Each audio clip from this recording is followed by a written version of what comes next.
The barrel of the gun was steady. Her hands weren't shaking. Mine weren't either. My sister stood 2 feet away, finger curled on the trigger, eyes narrowed with something I once mistook for strength. "Sign the papers," she hissed, voice brittle with rage, "or else." Our father sat in the corner, silent, watching. His silence was louder than the gun. I looked at her, then at him, and I smiled. "Look at this," I whispered, sliding my phone across the table.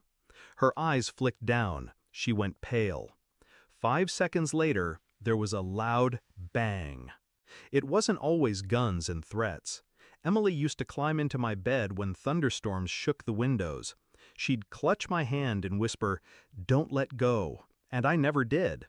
I carried her through heartbreaks, through failed jobs, through every mess she made of her life.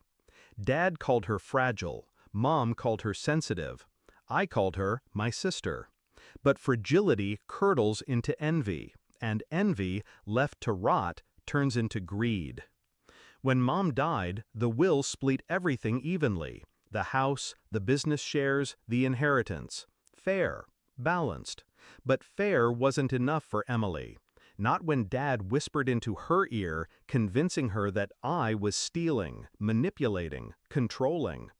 It wasn't long before the whispers became plans, and the plans became tonight. The first crack was small. I overheard them once, Dad and Emily in the study. His voice low, hers sharp. The words were fragments, signatures, power of attorney, make her do it. I walked away before they saw me, but I knew. Then the documents appeared, papers shoved across the table, demanding I transfer my share of the estate. The language was neat, polished, dripping with legal poison. I refused. That's when the text messages started. Emily's tone shifting from pleading to threats. Dad's silence, his refusal to intervene, said more than his words ever could. And then, tonight, when they cornered me in the old dining room, gun in hand, papers spread across the table like a ritual sacrifice. I could have panicked, I could have begged, but instead I remembered the camera. The tiny lens I'd installed in the chandelier 2 weeks earlier, after that overheard conversation. It recorded everything, every threat, every whisper, every loaded weapon pointed at my chest. And not just recorded, it streamed, straight to a secure drive, straight to my lawyer, straight to the police. So when Emily raised that gun, thinking power was finally hers, I felt calm. I didn't need to fight her strength. I only needed to show her the truth. The plan was simple. 1. Evidence. Every threat she texted, every document she tried to shove into my hands, every word Dad whispered, I had it all, backed up. 2. Exposure. The moment she pulled that gun, the recording went live. A silent witness they couldn't silence. 3. Timing. I waited until she thought she had me trapped, until she believed the fear would force my hand. That's when I slid the phone across the table. On the screen, a live feed of her, gun raised, face twisted, and a blinking red light in the corner, recording. Her face drained. The color bled out like ink and water. "What is this?" she stammered. I leaned back, calm. Insurance.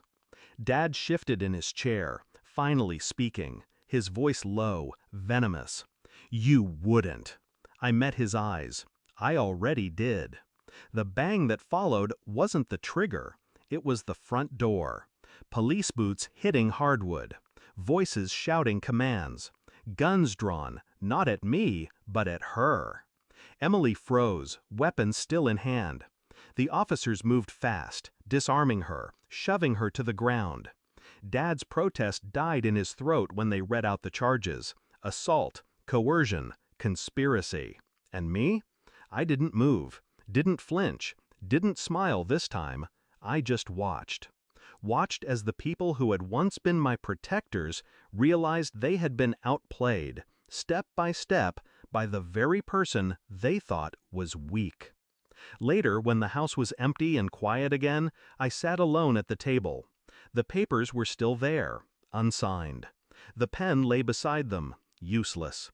I thought about Emily's face when she saw the feed, the moment the illusion of power cracked. And I thought about Dad's silence, how he had watched me my whole life, not as a daughter, but as a tool. Tonight, I became something else. Not a tool, not a victim, not a pawn in their game. I became the one holding the board. They wanted my signature. They got my signature move instead. And as I walked away, leaving the papers behind, only one thought echoed in my mind. They pointed a gun at me to take everything, but in the end, it was me who pulled the trigger.